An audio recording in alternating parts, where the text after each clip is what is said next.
Hello, dear Mindfulness Collective. This right here, right now, is the joy of being a live stream coming to you live from Brooklyn, New York. And if you're joining us anywhere else, I want to hear about it.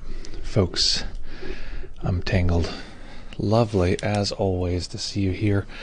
It is chilly where I am. It is cold. My first student this morning said, "You seem bundled up." And I was like, "Oh yeah, I guess we are. We are like, I tend to be like sweaters first, heat second." So I got blankets here, ready to get cozy. Cozy Wednesday, party time, meditation. Excellent. What's going on, folks? I took all of the dog's blankets that she usually lays on, and they are mine now. Folks, what is up? What is happening? Uh-oh, I just realized the dog danger zone here. I'm going to change something real quick. The bedroom is open, which usually have a little gate closed. Nope. Come here, Sue. Get out. Get out. Good. That's the one area that if she gets into, it's like a sock Armageddon. I don't know how she finds them. They're in drawers and, hidden away.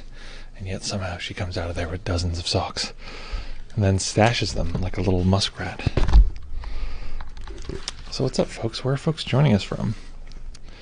Morning from Brooklyn. It's so chilly today, right? It's we usually have a group of folks that meet in the park every week, and we're like, if it goes down to 40, we'll maybe we'll cancel. And today it's gonna be like in the low 30s. So yeah, about that.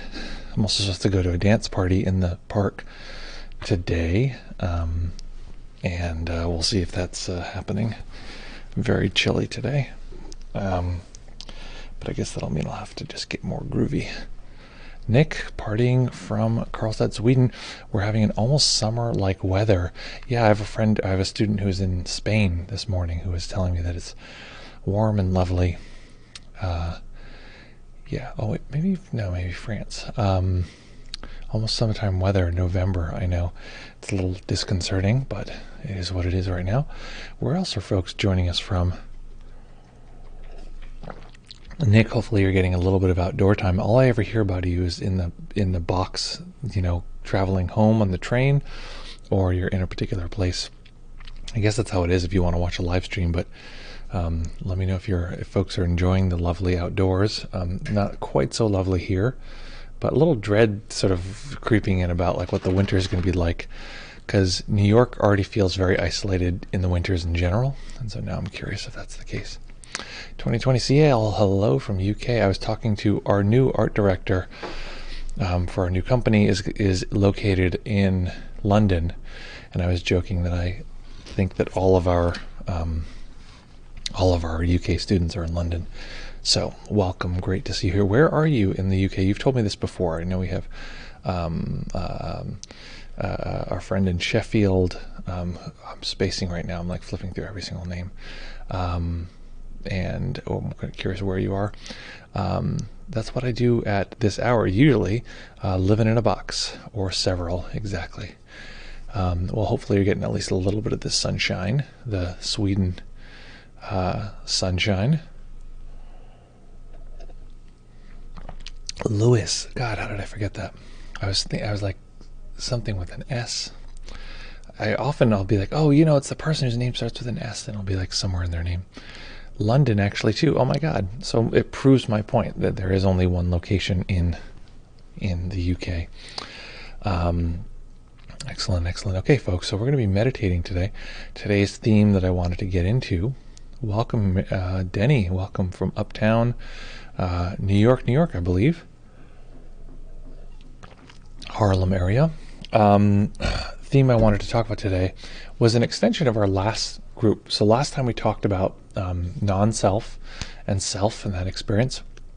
And something I wanted to talk about was this notion that comes from, it's extended within internal family systems, but it's a common theme that happens throughout psychology, which is this premise. It's called patient-centered therapy. And the premise is that the patient isn't broken, and the therapist needs to come in and give them something they don't already have. the patient already has everything they need, and it's the therapist's role to show them that, or to help help get that out, help get the obstructions out of the way. Come here, little puppy. I'm trying to train our dog to be better at getting picked up because she just resists so much. I don't know what to do. But here she is. She's ready to snuffle her way through the day. What is she thinking right now? See, this is why, people say like dogs are very good meditators. Not that she's not thinking, like the absence of mental audio is the answer, but just to like take in her mind state at this moment.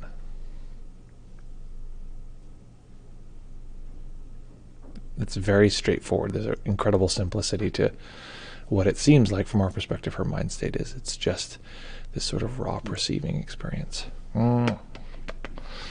Okay, get out of here, you little schnepper. Okay, let's see. Nick says, sun and November do not mingle. I know, a little bit, again, very disconcerting.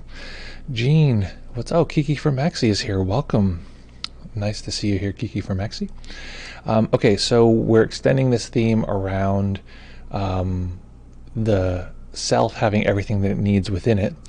So the way that we're going to be doing this is looking at awareness and the fact that this awareness we have, if we can call it a welcoming awareness or a kind awareness, actually fills a lot of the internal pushes and pulls that arise within the system. Let's see. What would thinking be like for a human not to have learnt language? Well, that's an interesting question. Let me answer that in just a second.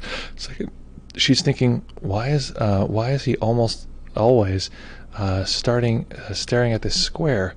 Who is he always talking to?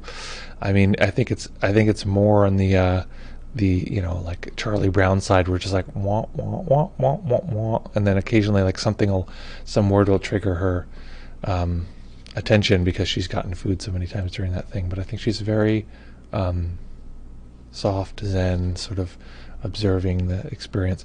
So what would humans' experience be like if we didn't learn language? Well, it depends how you define language. So I'm going to define language very broadly for a moment here before we begin.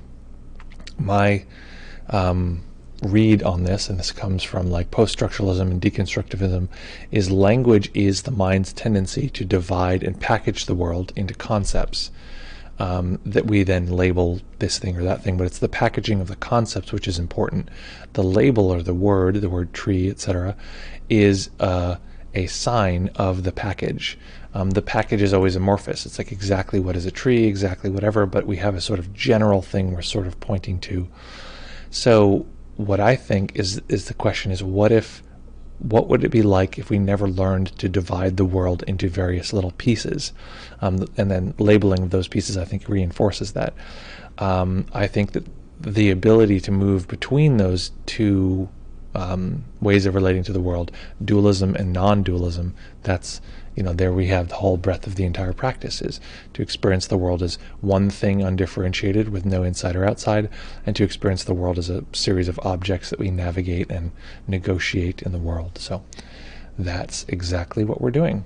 So today we're going to be looking at awareness and the way that awareness itself can actually be deeply fulfilling and fill all of those. Oh, we got some bits. Oh, that's a cheer of 100. Thank you so much, Kiki from Maxi.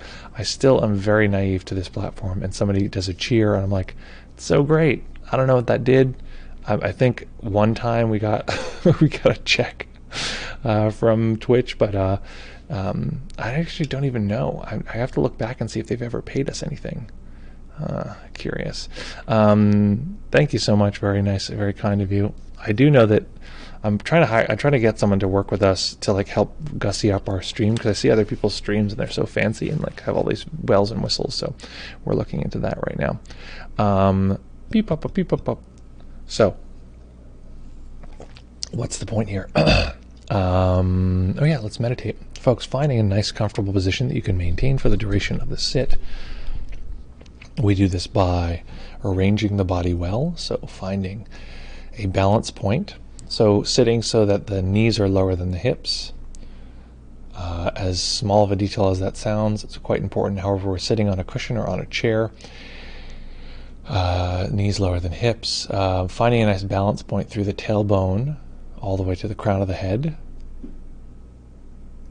Something I used to have people do, and I haven't been recently, is to have folks stretch up. I have headphones, so I can't do it, but stretch up and see if you can get your arms flat against your head, pointing straight up, gripping your hands together like you're pointing to the sky.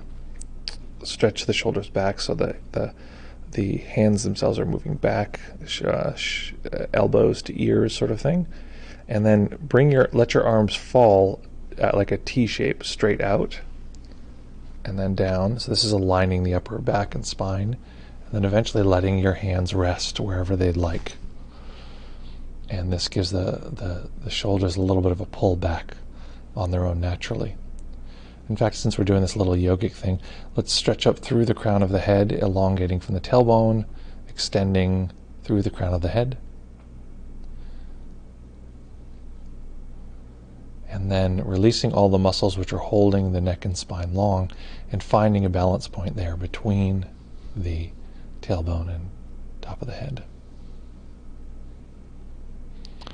And that's the position that we're going to stay in. I'm going to encourage folks to stay in that without any break of any kind, unless you take about 30 seconds to a minute before you actually make an adjustment or a scratch, and you do so slowly and mindfully. Or if you feel overwhelmed, is just starting. It doesn't have to be big, just starting, and you want to make an adjustment, make a small adjustment. If that doesn't work, you can make a bigger adjustment. If that doesn't work, you can even pause the meditation or just practice with the eyes open. So we shall begin. Try to get all my coughing out now. I don't know why I've been so hacky during the meditation lately. Ooh, that doesn't make it quieter when I turn this.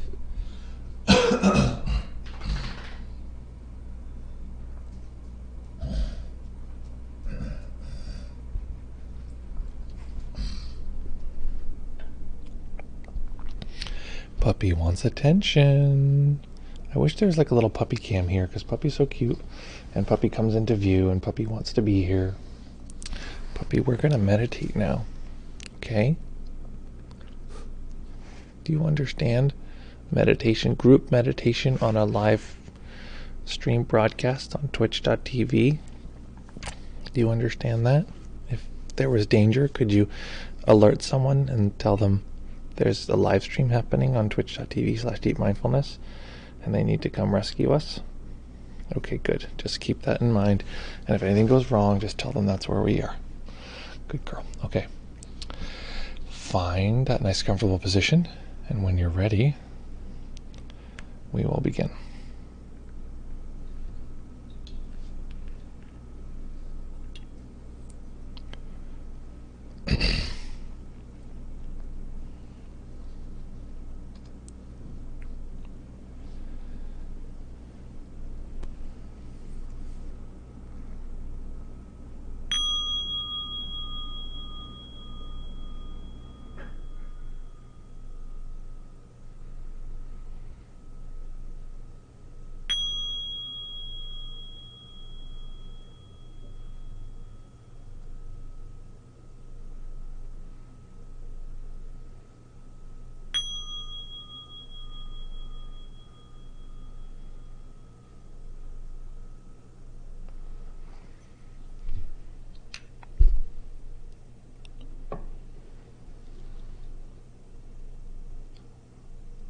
Beginning by taking a few comfortable deep breaths and just feeling the body rise and fall.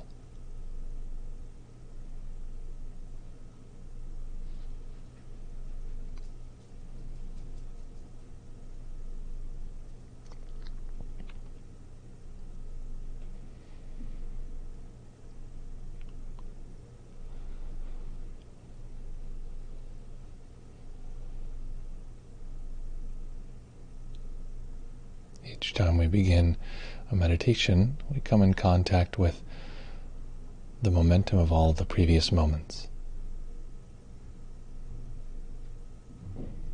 So soaking into these various layers of momentum as they emerge into this moment. The body we're feeling is a combination of all of the actions this body has taken, all of the internal processes, the biological history that extends dramatically before our lives or our parents' lives. All of that expressing itself in the form of human body sensation now.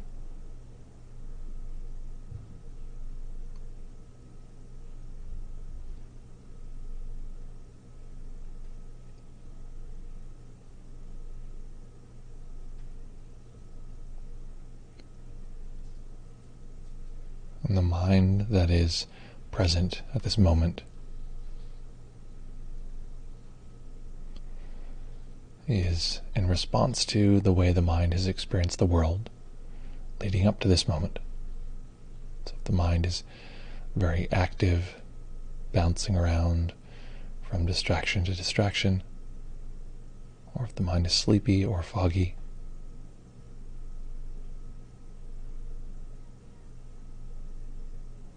or if the mind is simply able to attend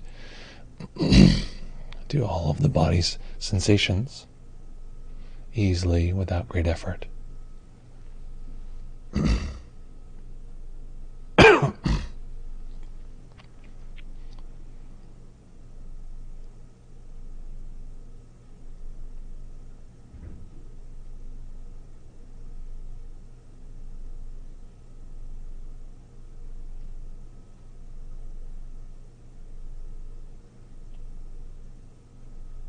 And we're going to connect with awareness.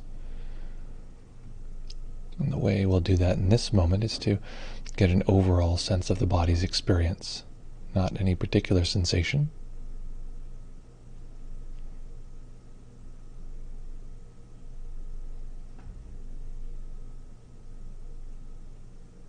But a general sense of all of them together.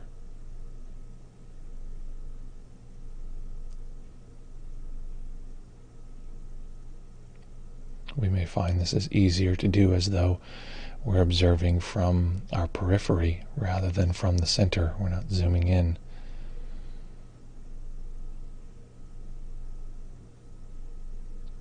It's as though we're observing from a kind of ring around the body.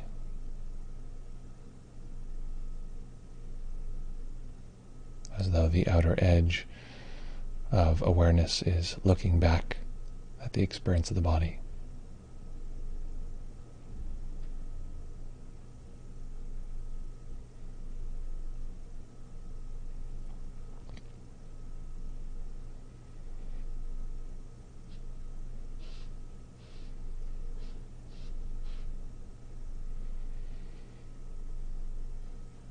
And if we're not clear on what awareness is or the experience of awareness, we can try the following process. So right now, can I tell that I'm feeling, that I have a feeling body?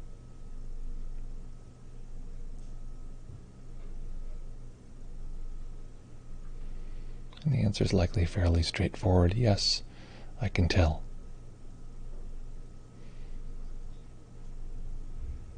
And right now, can I tell that I'm hearing? That hearing experiences are occurring.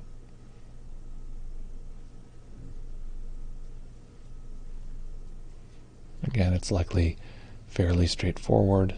Yes. At this moment I can tell that hearing is occurring.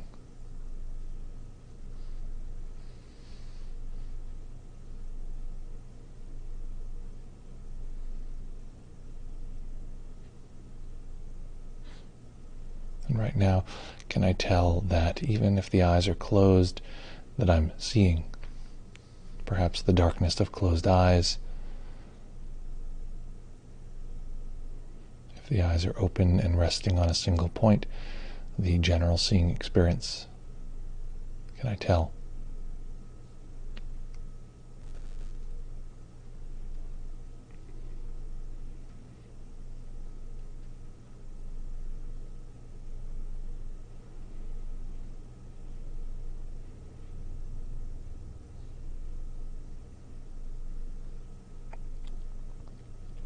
And now each of these sense experiences is different.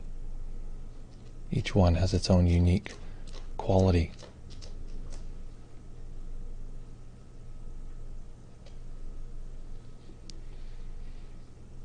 But something is the same each time. Each time we can tell. There is the knowing experience. Each sensation is known by the mind. This is awareness.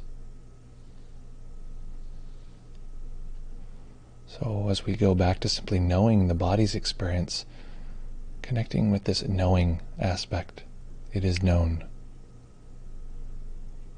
Noticing that no matter what is known in the body, whatever sensation it is simply known to the mind. This is awareness.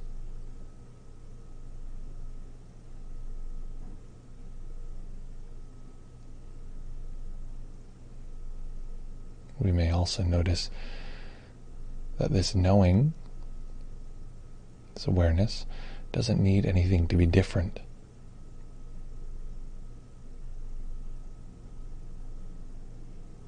It simply takes in and welcomes whatever arises.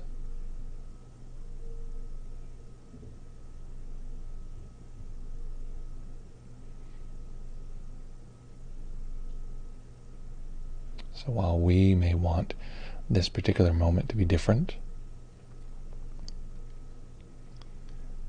there may be a discomfort or an evaluation if this is going well, we want it to continue, or going terribly, we want it to improve. Perhaps we want to get something from the meditation. These are all normal, natural experiences.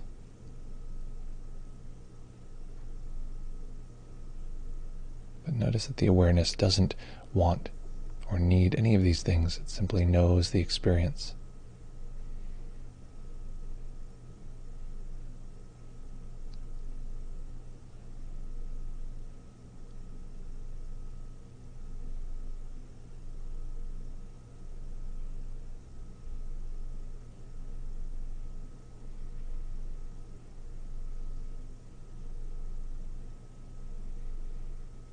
And as we come in contact with that awareness,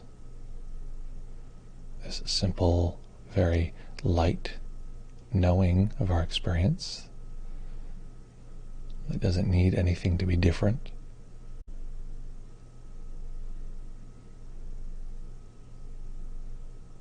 Allowing that awareness to be welcoming, to take in our experience of the world at this moment.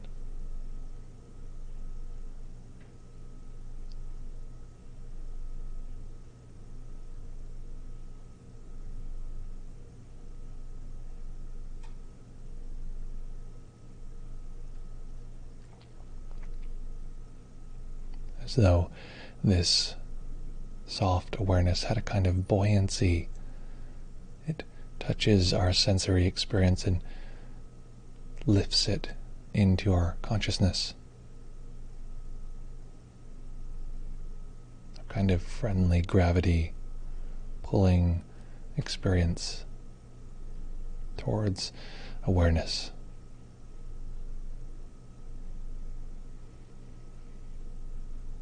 Almost as though the awareness itself were happy to experience the world, happy to take it in.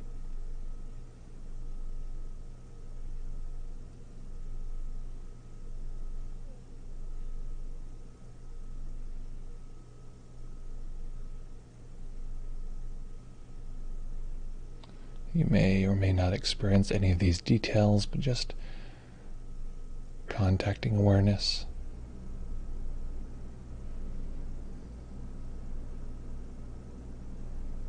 Noticing if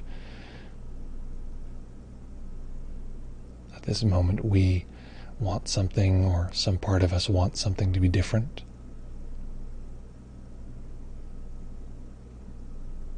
A pain in the body or a sense of distraction.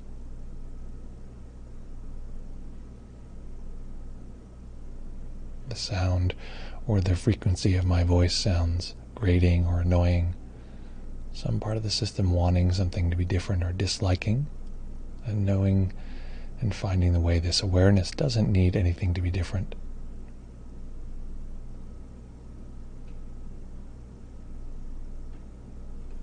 can accept that we're annoyed or wanting, frustrated, or desireful. It accepts that as nature.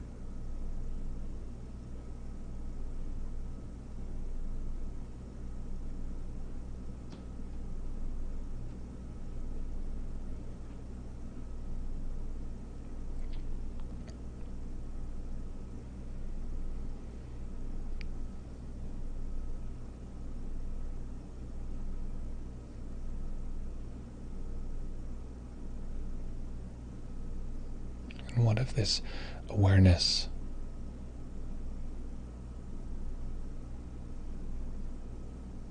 this neutral experiencing of the mind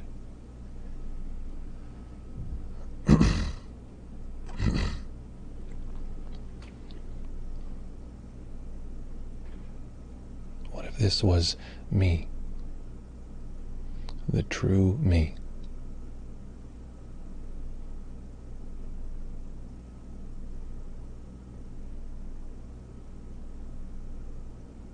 Much of our lives is spent seeking, searching, needing.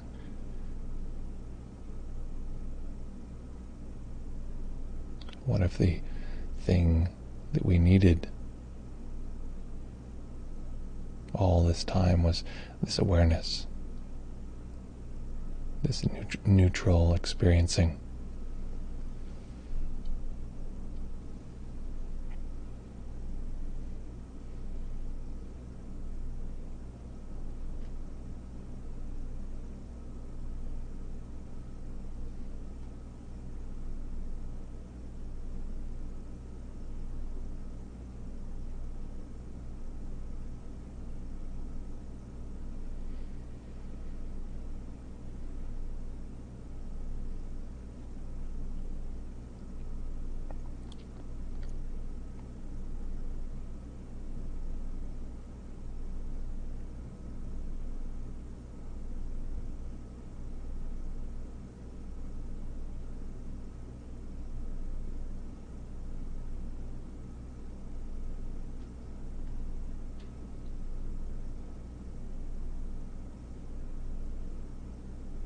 And the settling into this,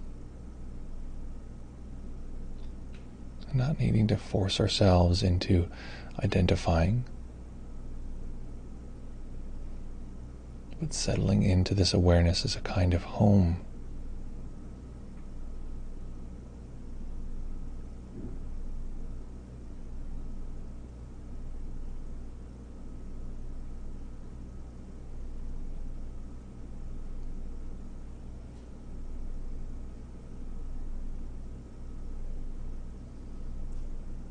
And for some, we may find that we're simply identified. It feels like I am feeling this. These are my difficulties or frustrations. So what I'd like you to do is notice where we experience self, where at this moment those experiences feel like they are, and then begin to include all of our other sensing. So there's me, and there's all of the rest of it. So including those as one large category.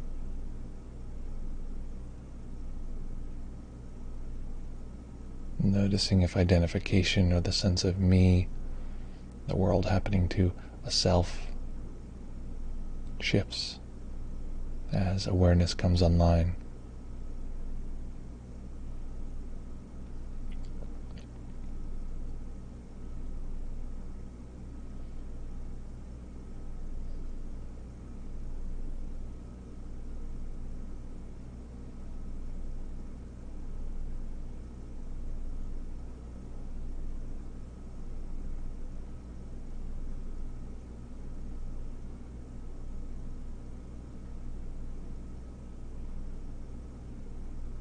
And when we find contact with that awareness, again, allowing that to be a kind of home.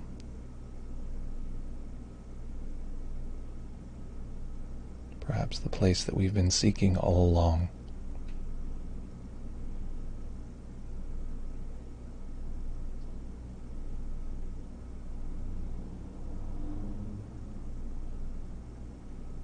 And because we've been looking everywhere,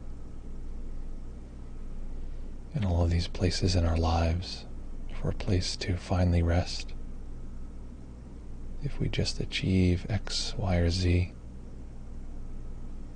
if we just get that special gadget,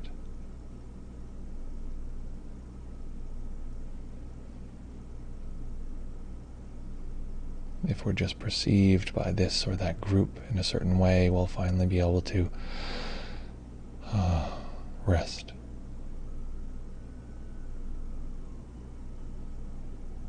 Because we've been looking in this place,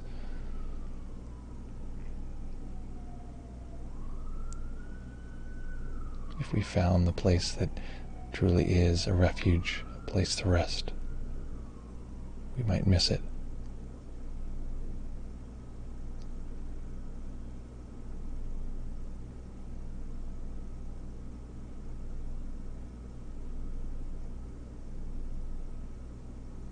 So just experiencing, considering, perhaps this awareness is home.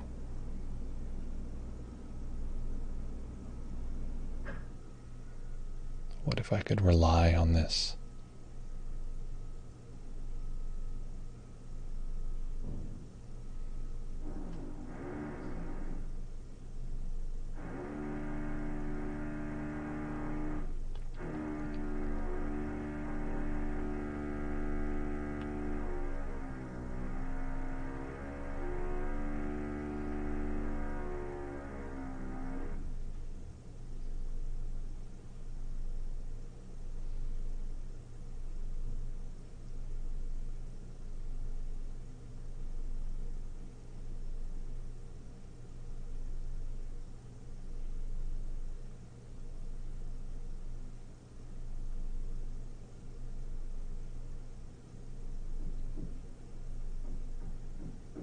And of course, at times we'll become distracted.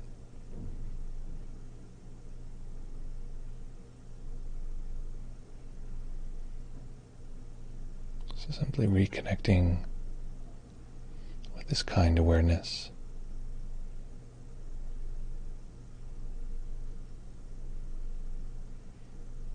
And as various parts of ourselves arise, simply detecting those from the perspective of the kind awareness. Yes, this or that part is arising, this wanting, this needing.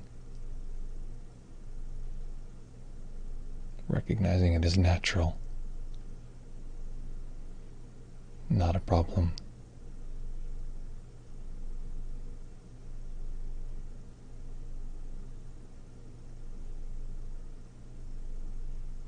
Awareness sees all experiencing as simply nature.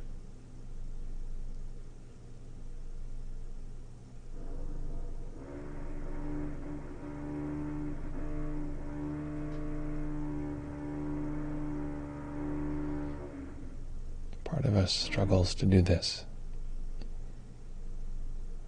It experiences distractions, for instance,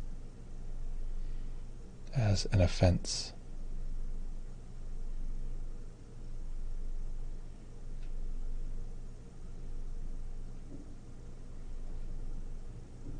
And awareness can take the part of us that feels like it's offended, the part of us that clings or has aversion, and see that itself, the clinging and aversion, as simply nature.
Finding the part of us that despite any distraction, despite any difficulty, can reside here, can find a home here.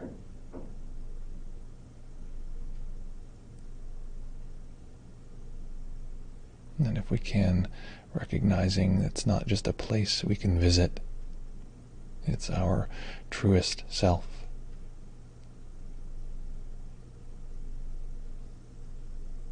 This is the caretaker.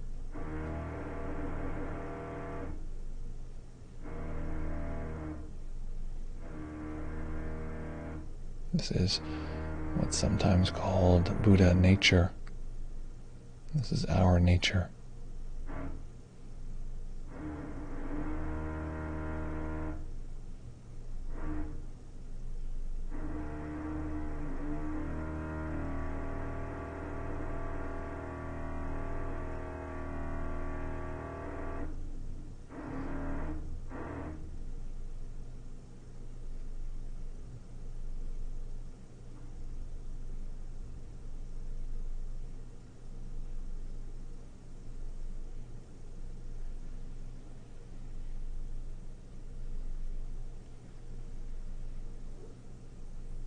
Staying with the practice, staying in stillness, allowing a tiny bit of light to enter the eyes, eventually resting the eyes on a single point as they fully open.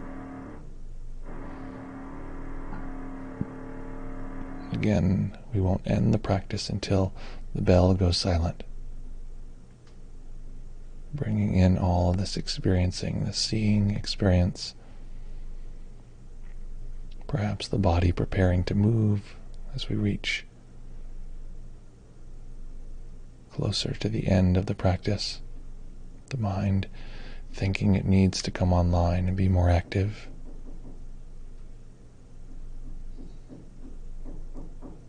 And the part of us, this true being, that can simply know these experiences without needing them to be different.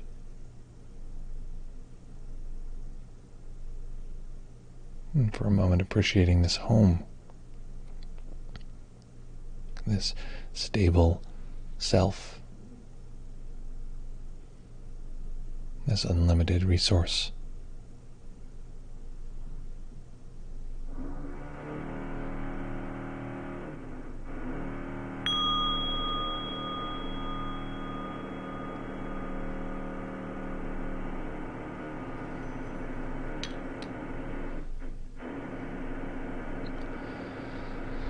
Okay. So making any adjustment you need to allow the body to be comfortable.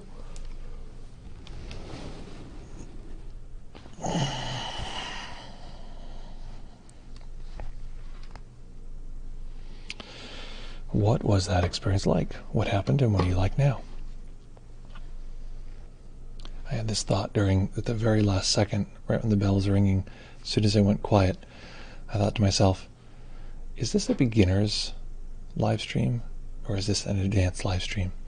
I realize that's a very important question I'm going to consider and think about. There's a way in which I think about it as both. But that's a question for in a moment from now. Right now, what I'd be curious is, what was that experience like? So crack open your digital technology skills. Use those digits and let me know what that experience was like, what happened, and what you're like now. I so wish I could... did the camera freeze a doodle? Camera froze. Let's try and turn it off and then on. Hello, camera. Alright, let's try this, maybe? No, that didn't work. Camera's frozen. Let's try and turn it off and on.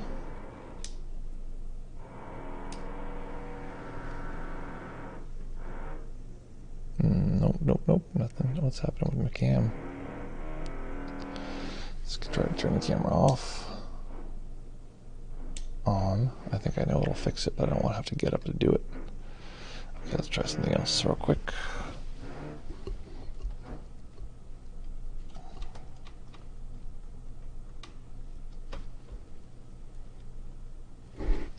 Okay, that didn't work either. Okay, I know how to fix the camera, folks. I know what to do, but it means I have to get off my stool here and crawl around to the back of the computer. Okay, so as I'm doing that, I'm going to encourage folks to write your report. What on earth happened in that meditation? It's a great way to expand your practice, expand your skill. And I'll be back in 15 seconds.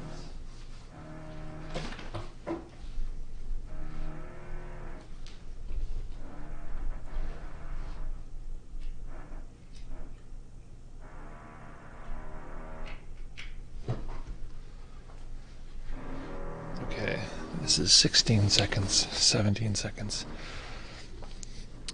What on earth? It should have worked. I'm still frozen here. Alright, well, maybe this is the frame that I'll be remembered for. Okay, I'm not sure if this is going to fix itself. I think we need a backup camera.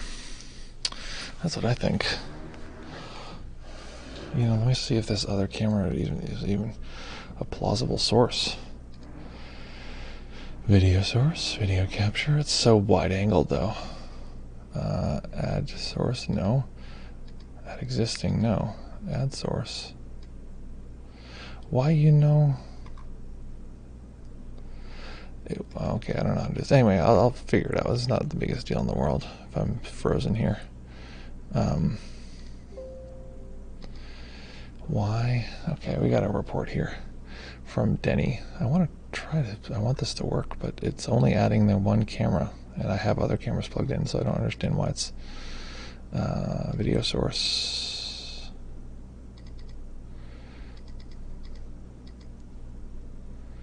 It'll only let me add an existing source. Oh, I see. Add new source. Here we go. Sorry about that. Which camera are we looking at? Here we go. Oh boy. Okay.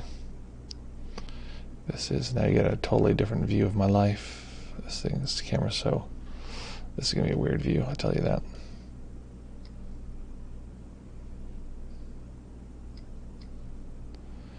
Okay. This is going to look weird, folks. So you get to look right up my nose. Okay. Bring this all the way down to the bottom. Okay. This is the other camera, although, yeah, anyway. Okay, back to the stream. This is the weird camera. I kind of want to keep messing with the camera, you guys, because it looks so weird. I want to make this thing look less weird. So anyway, this is you get to see my home. Well, it doesn't really show you much. This is just, I should take you on a little tour since we can right now. Since this camera's mobile. A mobile. Release beast. I want to release this camera, but it's not letting me release it. Release. Oh, I could do this. Okay, that's another way to release it. Ah, here we go. Okay. Little house tour, if it'll let me. Give me this lamp. Here we go. Okay, so here's the other side of my house. So just to orient you, here's me. Hello, welcome. That looks more normal in the stream. And then here is the other side of my house. This is where we have plants and these lights, because we have no light over here, so we have all these lights for the plants. And then over here is where, if you're any of my one-on-one students, you know that we usually meet over here. That's where I sit, and that's the background over there. And you can't see it. This is the other side. This is what I see when I'm streaming all the time. This is what it looks like for me constantly. And then on the other side back here is where the kitchen is. So that's the kitchen that you can begin to see there. Kitchen. And then over here, so this is the stream. If I look just this way, it's the bedroom. Look, it's our loft bed in the bedroom. It's right in here. And then right here we have the schnoof. Hello, little doggy. I'm so glad we have a mobile doggy cam now. It's so much better than the Fixed lens. Hello. What is that thing? Is that a new dog toy? This is a much more fun way to do the stream from my perspective. It's just this like moving camera. Okay, let's get into the chit chat here. Let's see if we can set this camera so it's not so wackadoodle. I would love if it could just set it up here. Oh, snaps. It's like a regular ass webcam up in here. Maybe there? Oh yeah, that works. Sweet.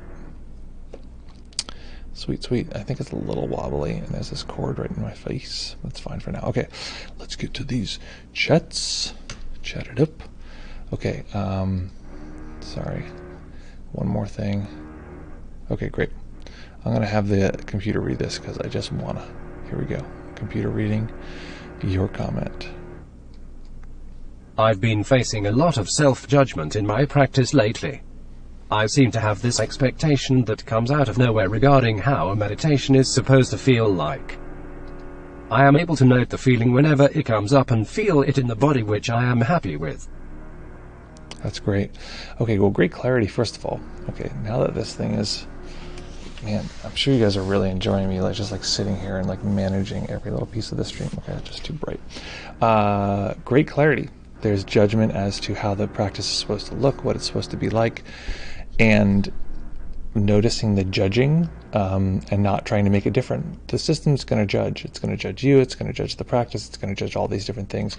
So just accepting that that's the way things are right now. And right now the system wants to judge. And there's nothing wrong with it judging. There's nothing wrong with expectations. Expectations are natural. The idea you're supposed to get rid of the expectations. Don't get rid of expectations. Just accept that expectations are natural, just like it's natural for fruit to rot sometimes, and it's natural for us to judge ourselves at times. We don't want to believe those judgments necessarily, because what that does is make them more than natural. It makes them sort of like important or more important than anything else. So that's the thing we want to watch out for. But that's great. That's great clarity that you can notice, especially where it's happening in the body. That's like a very significant piece there. Excellent. What else is coming up for folks? One thing I'm grateful for is judging or not judging. I'm still good after the sit. Yeah, especially if you can. I mean, I think equanimity with non-equanimity is that's like a higher level skill. That's not like, oh yeah, I can accept everything as when it's lovely and wonderful. It's also having acceptance when things are not pleasant and we don't like that. Okay, the system doesn't like how... I mean, the drilling is a great example. I don't like the drilling, but I can experience the not liking as a very ordinary, lovely part of experiencing. Yeah, there's the part of me that does not like this. That's natural. I think this is a classic Buddhist truth, that it's not even the disliking that often is the worst part. It's the fact that we dislike it and it should be gone, or we shouldn't dislike it. That's the kind of thing that can really mess us up. Nick says, looks nice. Felt weird watching the screen, like that's where I live. That's where we live. Mostly felt like I'm on the edge of experiencing just watching things occur naturally. Is that just another self-calming, is that just, see, this is why the computer needs to read this stuff for me. I'm gonna have computer, I'm starting again. Okay, here we go. Computer, tell me what this says. Looks nice. Felt weird watching the screens, like that's where we live.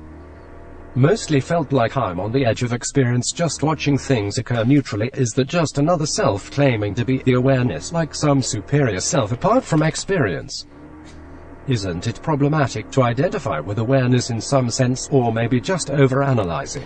Yes, great point. It is problematic to identify with awareness. That is a problem.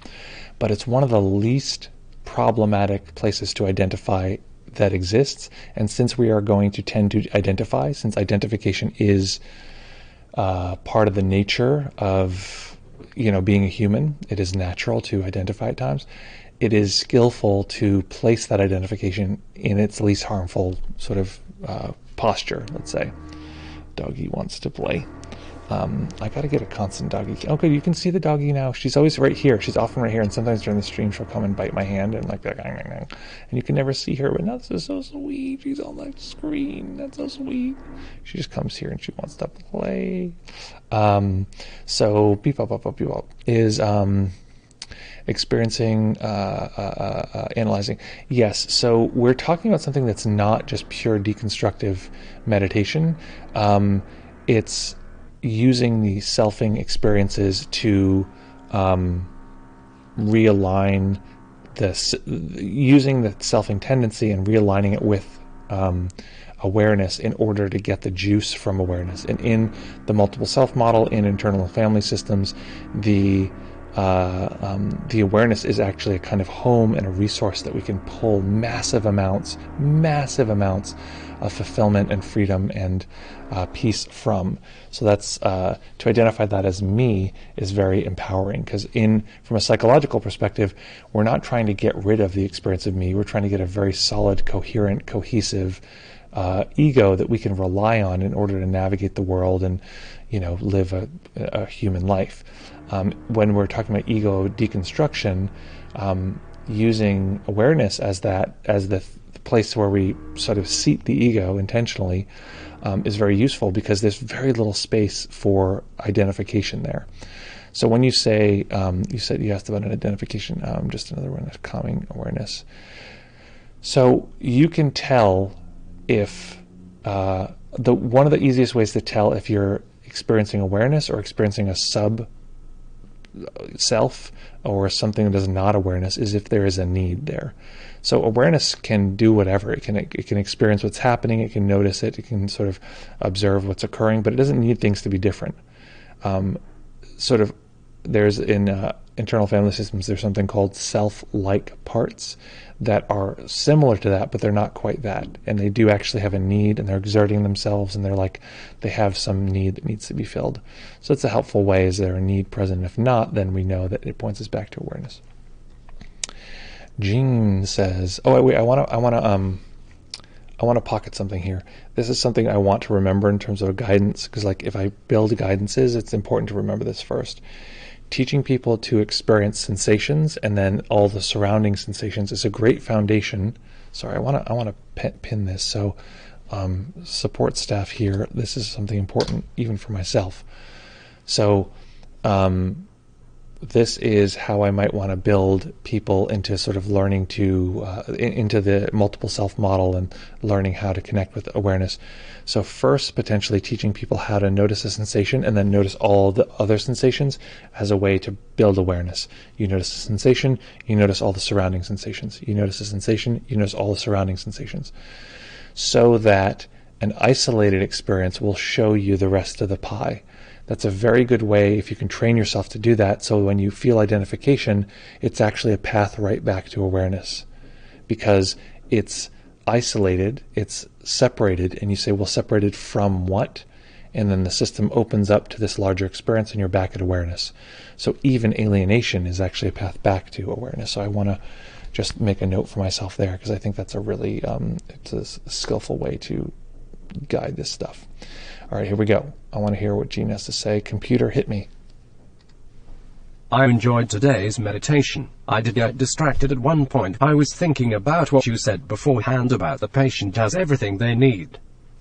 Sometimes I think we feel like we need to get rid of our angry or vulnerable parts. But as you have mentioned, asking that part what it needs and making it feel seen calms it down, and then you no longer feel like you need to cut out that part. Yeah, that's lovely. And it's not just calming that part and giving it what it needs, but it's also residing in a place that knows it can meet those needs if asked. And also, a lot of our parts within us are they're defined by their need. They don't have to be, but often, most of the time, especially if we're not very familiar with them, they are defined by their need. Like the part that, feels like it's not good enough, so it needs to feel good enough, and maybe it does that in the form of do you love me? Did this person answer the phone fast enough? Where, scrolling online, when is this person, when are people gonna like my post or whatever it is, this part that needs to feel like it is okay. if we can train the system, this is also very important. Okay, I'm trying to remember to like note these things so they can come up in the when people watch back. So a very important aspect is finding the need that is present, and there's all of these very subtle needs within us. It's just leaning to anything we'd want to be different in any moment. Like, I don't like that sound, or I want this meditation to work well, or I see judgment and I think it shouldn't be there. Any leaning towards need, if we can find that need and over time, not forcibly, but over time, introduce that part that needs to the kind awareness and teach it how to ask its question, make its request, its need from the kind awareness, we'll find, I've found, many people have found, that suddenly it's like the most fulfilling, complete, and total answer they've ever sought. More fulfilling of an answer than they ever thought they could possibly get. So it's, in a way, I think of it like teaching a flower how to turn towards sunlight. That's the end result of the multiple self model, is that aspect. Okay. Anything else, folks? Anything else? What else is coming up? If not, I'm gonna jump off. I have this. I got fun stuff that I want to do. Not that this is not fun. Trust me, this is ultimate fun, and I have other stuff that I might want to do before a big meeting I have coming up. Okay. Any other questions, reports, interest, opportunities? Anything else coming up for folks? No pressure not to. I'd love to hear it. Okay, folks, so then I have a wish for you. In this particular moment right here, be aware of sound. The sound of my voice. The sound of the music as it gently rocks into your space. And bringing that awareness to include all sense experiences. All sense of what you've gained from this stream today, all sense of the momentum that you've developed from your practice. These changes are the structure, these changes are the fiber of what a transformational practice can bring. So using this particular moment to show us how we might bring this practice into our lives throughout the day. Of course, we're going to be back here in fewer than 48 hours. Absolutely. And very excited to be back here with you in just a teeny tiny bit. It's going to be good times. So folks, have a lovely day as always. Practice well. Take care of each other. Have fun. And of course, we will see you very, very soon.